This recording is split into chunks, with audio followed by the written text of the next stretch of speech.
হরে কৃষ্ণ। একটা কথা বলি, শুনুন।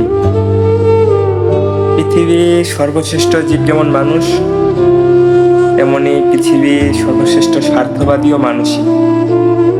এটা কেন বললাম জানেন? দেখবেন, একটি কুকুরকে আপনি একটি রুটি খেতে দিবেন, সে খাবে। আবার পরদিন যদি তার সাথে দেখা হয়, সে আপনার ভালোবাসার জন্য বা সেই রুটির জন্য আবার আপনার কাছে ফিরে আসবে।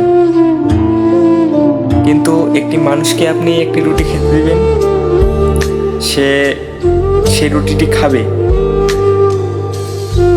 পরে আপনার উপস্থিতিতে সে আপনার সুনাম করে, কিন্তু আপনার অনুপস্থিতিতে সে আপনার দুর্নাম করবে।